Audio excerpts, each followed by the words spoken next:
అందరికీ నమస్కారం. కార్యక్రమం ప్రారంభించే ముందు గురువుగారు బ్రహ్మర్షి పత్రి గారికి ఒకసారి మనం ధన్యవాదాలు చెప్పుకుందాం.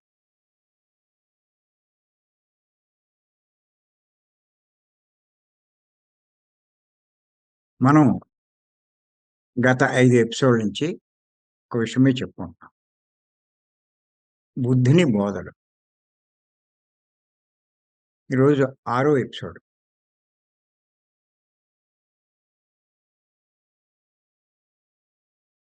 ఎంచేతంటే ఇవన్నీ కూడా చాలా ముఖ్యమైనవి. ఆయన చాలా కాలం జీవించాడు ఎన్‌లైటన్‌మెంట్ అయ్యాక. కాలినడకన ఎన్నో ప్రదేశాలు తిరిగి అందరికీ ఎన్నో బోధలు చేశాడు. ఎంతోమందిలోనూ మార్పు తీసుకొచ్చాడు. అందరినీ సరైన మార్గంలో నడిపించాడు. అశాంతితో జీవించే వాళ్ళందరూ ఎంతో శాంతిగా జీవించడం మొదలెట్టారు.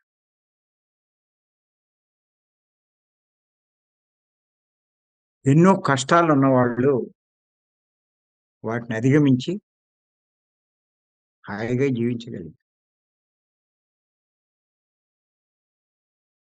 దీనంతటికీ కారణం ఆయనిచ్చే సందేశాలు, బోధలు. అయి అర్థం చేసుకొని ఆచరించిన వాడు జీవితంలో మానవుడికి కావాల్సిన ఆ శాంతిని పొంది హాయిగా జీవించాడు. అందుకే ప్రపంచమంతా ఆయనకి దాసోహం అయినట్టు అన్ని దేశాల్లో ఉన్నవాళ్ళు ఆయనకి దాసోహం అయిపోయారు.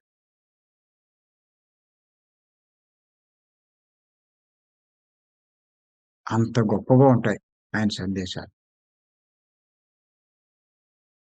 వాస్తవానికి దగ్గరగా ఉంటాయి. సృష్టికి అనుగుణంగా ఉంటాయి. సృష్టి ధర్మాలను అనుసరించి ఉంటాయి.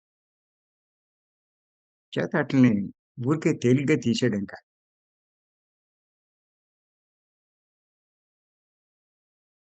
చాలా జాగ్రత్తగా తెలుసుకోవాలి, రాసుకోవాలి, మళ్ళా మళ్ళా చదువుకోవాలి, ఆచరించే ప్రయత్నం చేయాలి.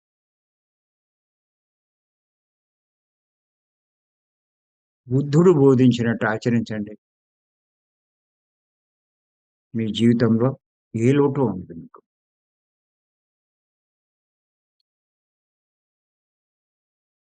అంచేత ఈరోజు ఆయన చెప్పినటువంటి ఇంకొక సందేశం తెలుసుకుందాం. రాసుకొని చెప్తాను. సుఖ జీవన లోలుడై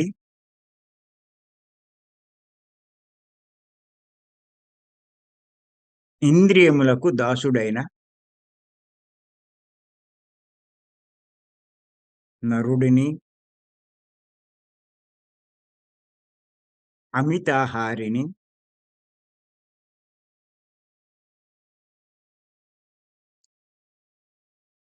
దుర్బల వృక్షాన్ని గాలి కూల్చివేసినట్లు మారుడు నిర్జించగలడు.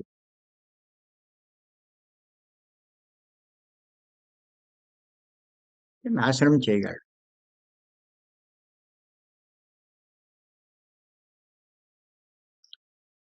మారుడు అంటే మాయ.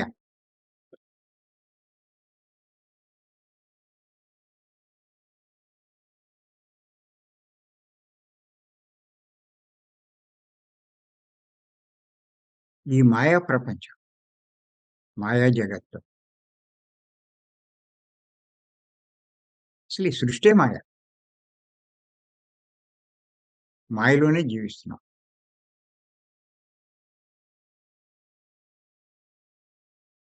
పత్రి గారు చెప్తారు.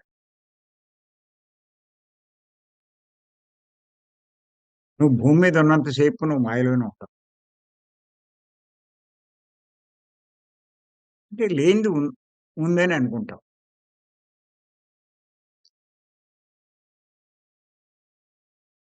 విచిత్రం. ఉన్నట్టుగా కనిపిస్తుంది. కానీ అది లేనిది.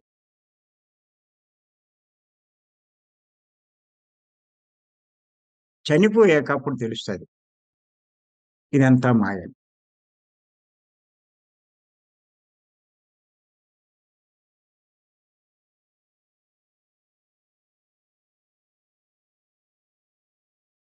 కలలా ఉందే అని అనుకుంటాం.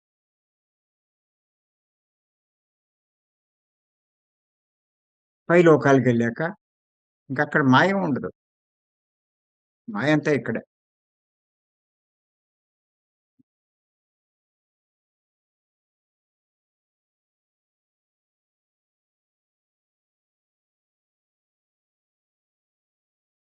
ఆ మాయలో జీవిస్తున్న మనము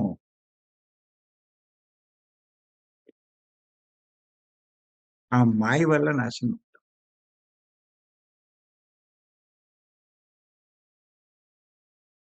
ఎవరు నాశనం అవుతారు? నాశనం అవ్వడం అంటే కష్టాల పాలవ్వడం, దుఃఖం పాలవ్వడం, సమస్యలతో సతమతమవ్వడం,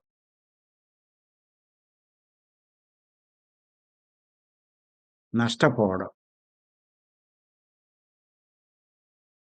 అశాంతికి లోనవ్వడం. అలాంటి జీవితం నాశనమైనట్టే.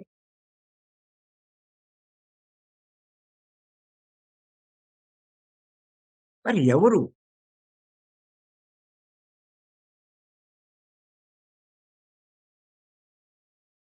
ఇలా నాశనం అవుతారు? అంటే ఆయన చెప్పాడు. సుఖ జీవనలుడై ఇంద్రియములకు దాసుడైన నరుడిని అంటే మానవుడిని. అంటే సుఖాలకి బాగా బానిసైపోయినవాడు.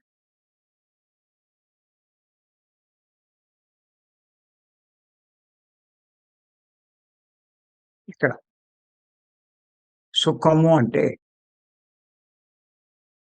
మనం ఇంతకుముందు చెప్పుకున్నాం. మనకున్న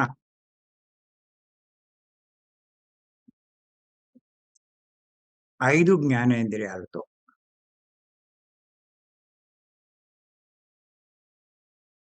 మనసుకు కలిగే తృప్తిని సుఖము అంటామని చెప్పి అనుకున్నాం.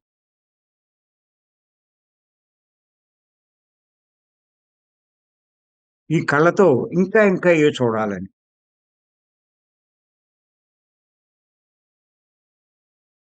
చెవులతో మధురమైన స్వరాలు వినాలని, మంచి మంచి వాసనలు చూడాలని, ఏసీలు ఇలాంటి మంచి సుఖం ఉండాలని, చర్మానికి సుఖం.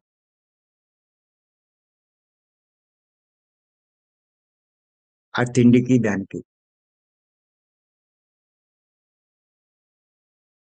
అంచేత వీటికి దాసుడైన వాడు ఏం చేస్తాడంటే, ఇవన్నీ అనుభవించాలి అంటే, ఇంక ఇది తప్ప ఇంకేం లేదు ప్రపంచం. జీవితం అంటే ఏముంది? హాయిగా అన్నీ అనుభవించడం, ఎంజాయ్ చేయడం, వెళ్ళిపోవడం.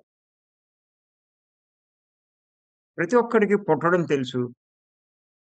కొన్నాళ్ళకి చనిపోతానని తెలుసు. చనిపోయే లోపులో వీలైనంత మటుకు ఈ ఉన్న ఇంద్రియాలతో సుఖపడాలనే ప్రతి ఒక్కడు కోరు. మరి ఇటువంటియన్నీ అనుభవించాలి అంటే, సుఖపడాలి అంటే డబ్బు ముఖ్యంగా కావాలి.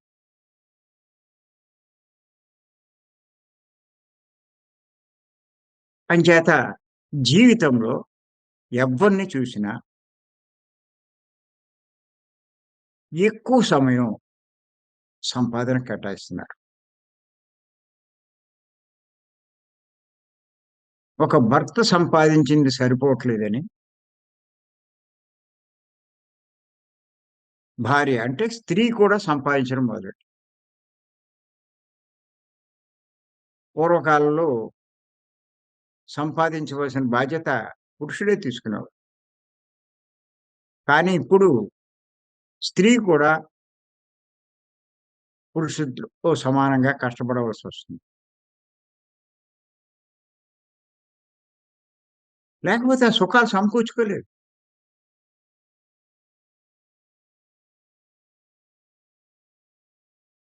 ఒక ఇల్లు కట్టాలి అంటే లక్షలు కాదు, ఇప్పుడు కోట్లవుతున్నాయి. ఏది కొనాలన్నా, ఏది చేయాలన్నా కార్లు, బైకులు, పూర్వపు కారు రేటు కంటే ఎక్కువగా ఉంది. కార్ల రేటు, బైకుల రేటు.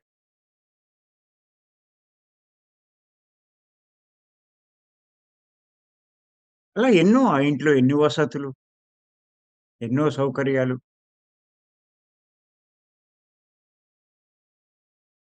డబ్బు కావాలి.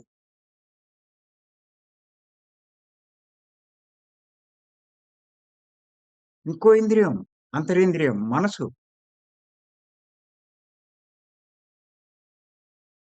ఇది అరిషడ్ వర్గాలకు కూడా బానిసైపోయింది. కామ, క్రోధ, లోభ, మోహ, మద, మాత్సర్యాలట.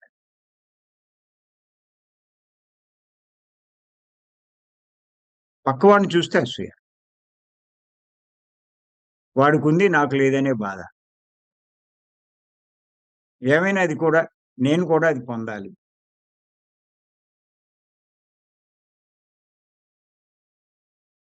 దానికోసం చెయ్యకూడని పనులు చేస్తున్నారు. తప్పులు చేస్తున్నారు. పాపాలు చేస్తున్నారు.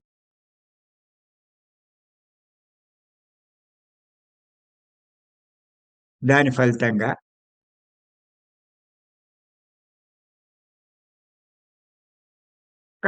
భవిష్యత్తులో కష్టాలు అనుభవిస్తున్నారు జీవితంలో.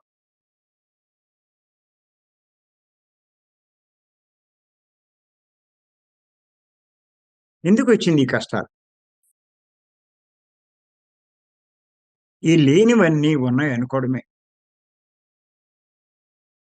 ఆ మాయలో పడ్డమే.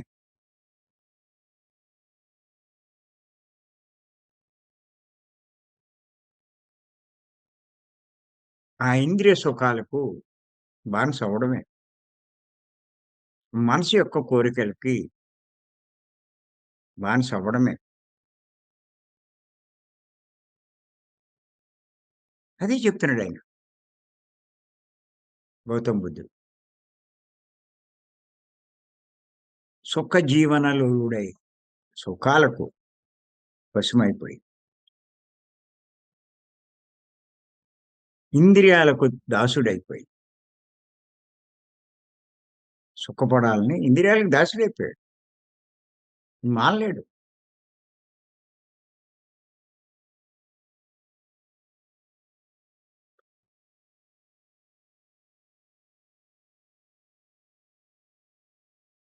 అంచేత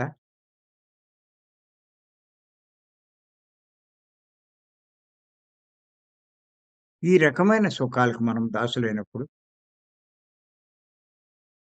వాటి కోసం చెయ్యకూడని పనులు, తప్పులు, పాపాలు, అధర్మంగా వ్యవహరించడం,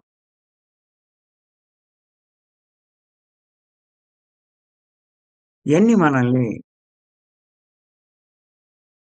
నాశనం చేస్తాయి. ఇప్పుడు చూడండి, రాజకీయ నాయకులు లక్షలు కాదు కోట్లు, కోట్లు కాదు లక్షల కోట్లున్నా కూడా ఆళ్ళకి తృప్తి లేదు. ఇంకా ఇంకా అంటారు. అసలు మానవుడు బతకడానికి ఎంత కావాలి?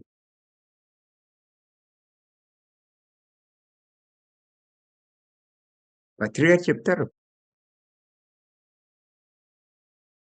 మానవుడు బతకాలంటే ఒక రొట్టె ముక్క, ఆవకాయ తొక్క అంటారాయన. ఏ ఆ రెండిటితో బతకమని చెప్పడం కాదు దానర్థం.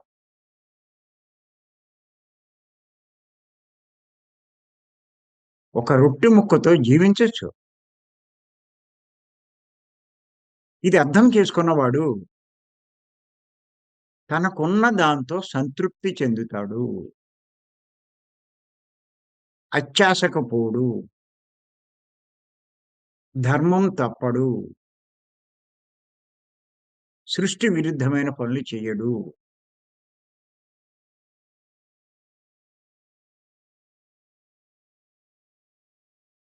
వీటన్నిటికి బానిసైన వాడే.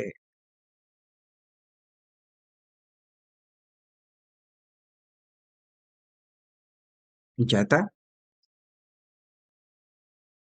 ఈ ఇంద్రియాలన్నిటికీ కూడా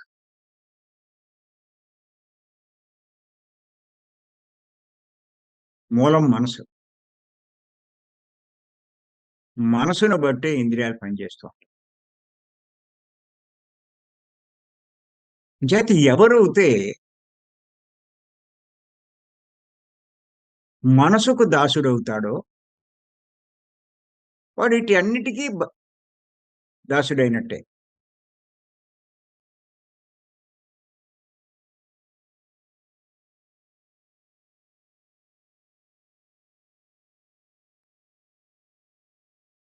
అలాంటి వాడిని అమితాహారిని అన్నాడు.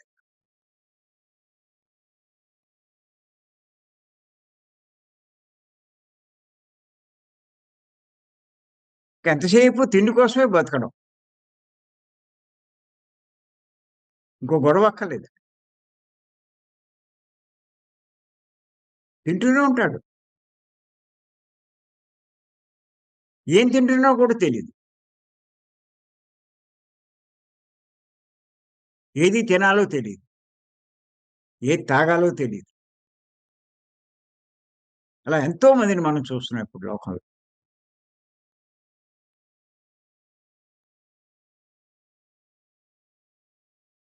కడుపు నిండా తినడానికి, కడుపు నింపుకోవడానికి శాకాహారం సరిపోదు. మాంసం తినాలా?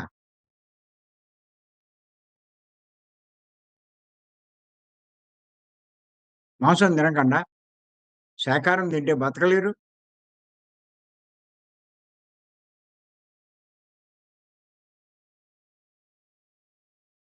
ఆ తిండి మీద అంత మోజు. ఆ చికెన్ లేకపోతే దిగదు. ఆ మటన్ లేకపోతే ఎక్కదు. ఏ పూటైనా మాంసం ఉండకపోతే వాళ్ళ మీద ఎంత కోపం వచ్చేస్తదో. అలా తయారయ్యారు.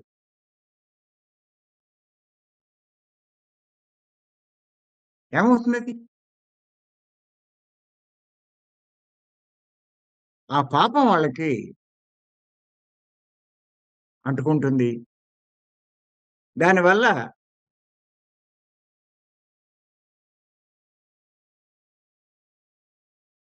విపరీతమైన రోగాలు తెచ్చుకుంటారు. వయసులో ఉన్నప్పుడు ఏమి ఉండదండి. ఎప్పుడు కూడా పాపం పండితేనే కష్టాలొస్తాయి. పాపం చేస్తే రావు.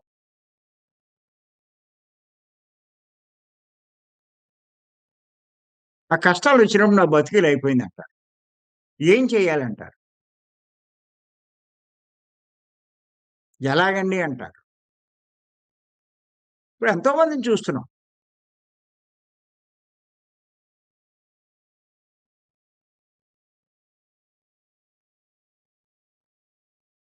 మొదట్లో బానే ఉంటుంది. యవ్వనంలో ఉన్నప్పుడు. యవ్వనంలో చేసిన పాపాలే వార్ధక్యంలో అనుభవిస్తారు. ఎక్కువ మంది, ఎక్కువ శాతం అంతే.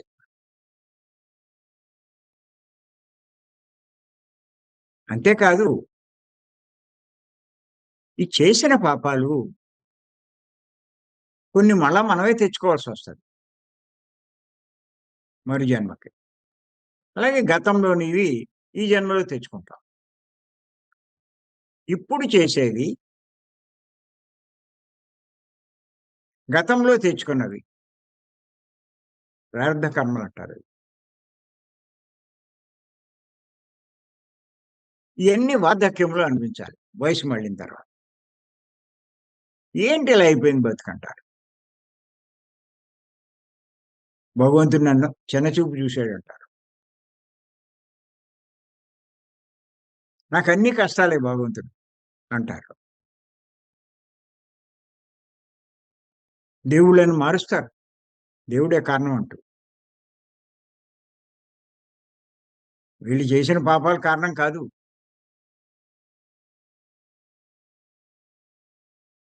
భగవంతుడు కారణం అంటారు.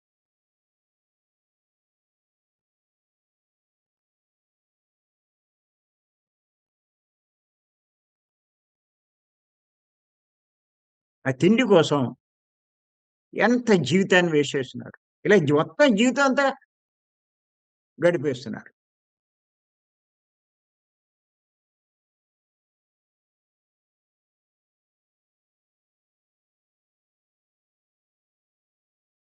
ఇలాంటి వాళ్ళని దుర్బల వృక్షాన్ని గాలి కూల్చివేసినట్టు. పెద్ద మహావృక్షం. పెద్ద గాలొచ్చింది.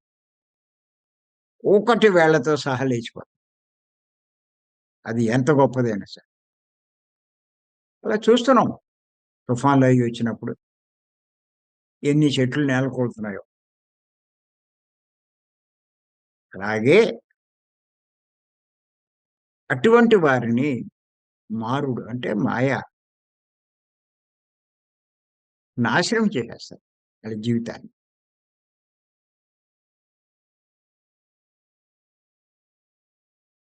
అంచేత ఇది అర్థం చేసుకుంటే బుద్ధుడు చెప్పింది. సుఖాలకు దాసుడు కాకూడదు ఆయన చెప్పింది. ఇంద్రియాలన్నిటిని అదుపులో ఉంచుకోవాలి. దాని మూలమైన మనస్సుని ముందు అదుపు చేసుకోవాలి. అప్పుడు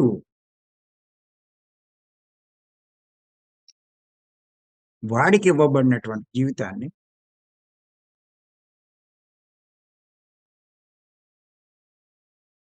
మానవ జీవిత లక్ష్యమైనటువంటి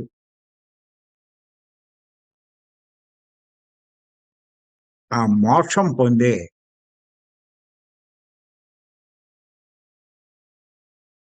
అవకాశం కలుగుతుంది. ఆ సమయాన్ని దానికి వెచ్చించొచ్చు. దానికి కావాల్సిన సాధనలు చేయొచ్చు. దానికి కావాల్సినటువంటి జ్ఞానాన్ని సంపాదించుకోవచ్చు.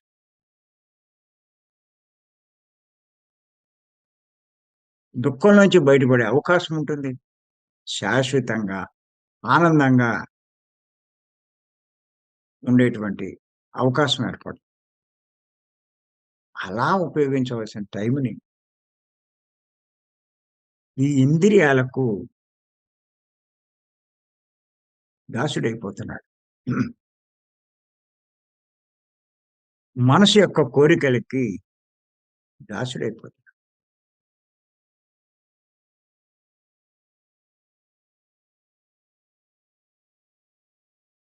ఇంచేత గుర్తుపెట్టుకోండి.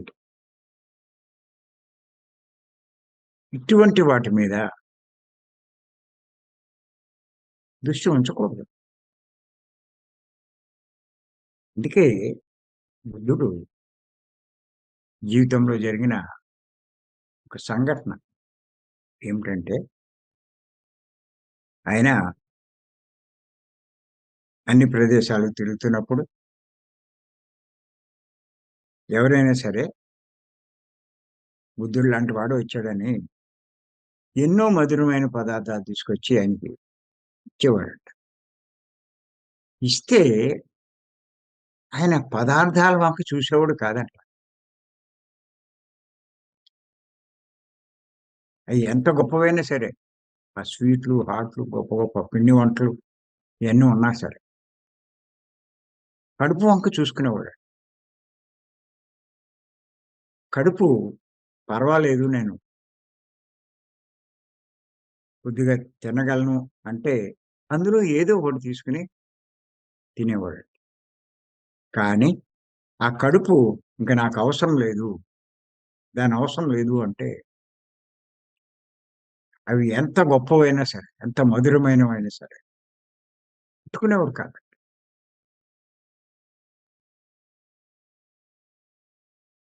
అంటే ఆహారంకి ఆయనేమి దాసుడవలా. కానీ ఇప్పుడు మనం చూస్తున్నాం. ఈ పెళ్ళిల్లో వాటిలో కూడా రకరకాల స్టాల్స్ పెడుతున్నాయి. అన్ని రకాలు ఎక్కడ దొరకవు. అందుకని ఎవడు కడుపు చూడట్లా. వాటి వంకే చూసి ఎంతవరకు పడతాదో అంతవరకు ఎక్కించుకుంటారు.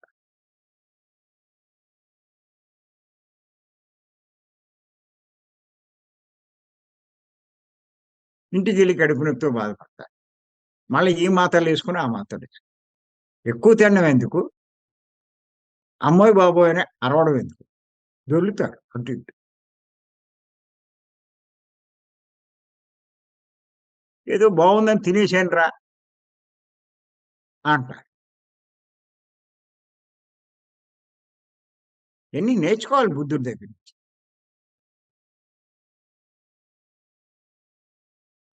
పదార్థాలు చూడకండి. కడుపు చూడండి.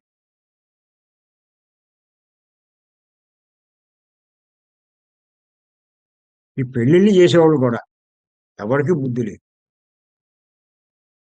100 రకాలేటండి? నాకర్థం కాదు.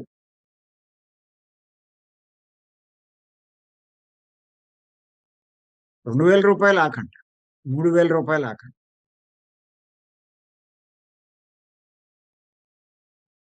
పూట కడుపు నిండడానికి వేలా?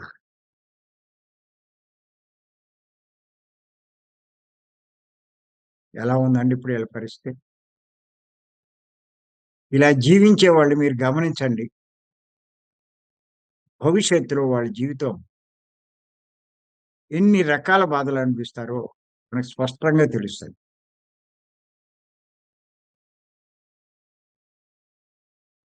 అంచేత మన జీవితాన్ని మనమే నాశనం చేసుకుంటాం.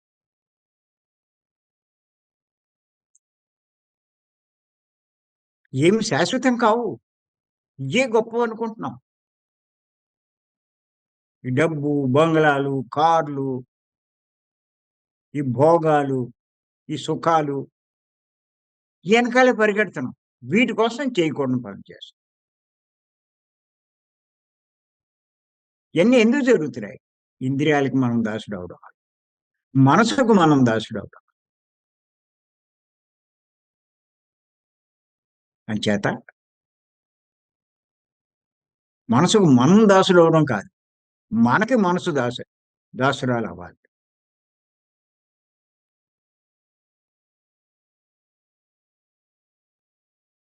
నిజంగా మనందరి అదృష్టం. మనసును మన అదుపులో ఉంచుకోవాలంటే, మనకి దాసుడవ్వాలంటే అద్భుతమైన మార్గాన్నిచ్చారు పత్రి గారు. మనసును అదుపు చేసుకునే. ఏమి లేదండి. 2 పాయింట్లు చెప్పారు. హింస చూడు, హంస పాపం. మాంసం మానండి, శ్వాస మీద ధ్యాస ఉంచి ధ్యానం చేయండి. ఏ ఎవరైతే ఈ బాగా చేస్తారో ఖచ్చితంగా వాళ్ళ మనసు వాళ్ళ అదుపులో ఉంటుంది. ఇలాంటి కోరికల మీద, ఈ ఇంద్రియ సుఖాల మీద దృష్టుండదు.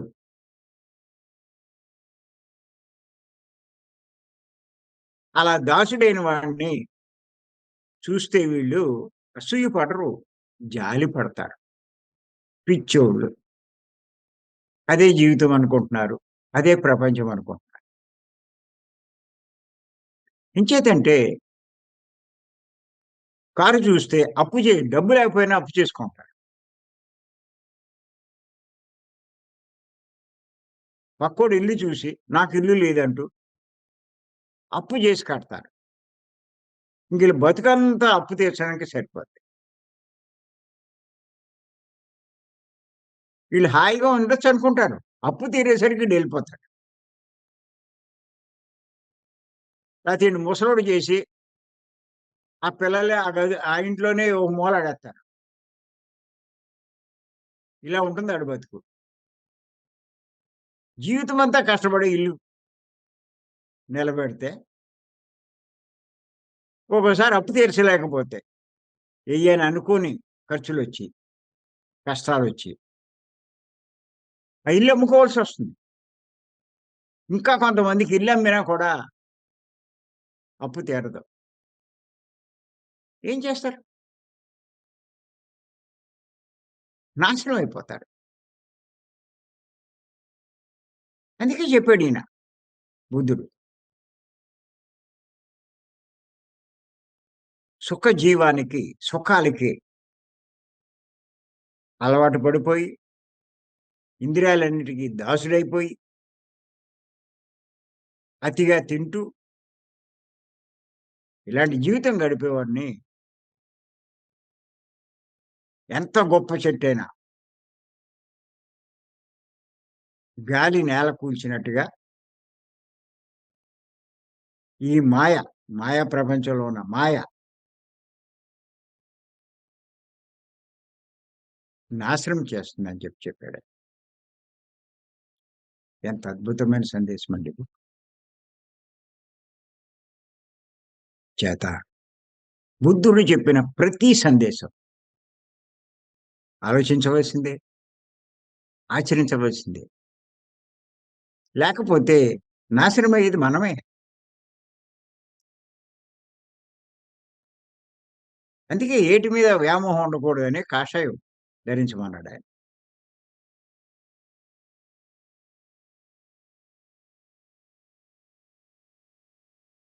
అన్నిటి మీద వ్యామోహం వదిలేసిన వాడిని అని అర్థం అది. కాషాయం అంటే.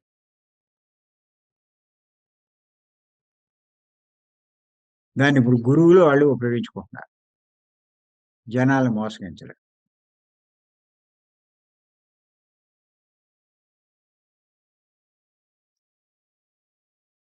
అంచేత మరి మరొక్కసారి మనం ఇదంతా జాగ్రత్తగా మననం చేసుకుంటూ ఆచరించే ప్రయత్నం చేయాలి. మరి అవకాశం ఇచ్చిన అందరికీ నా నమస్కారం.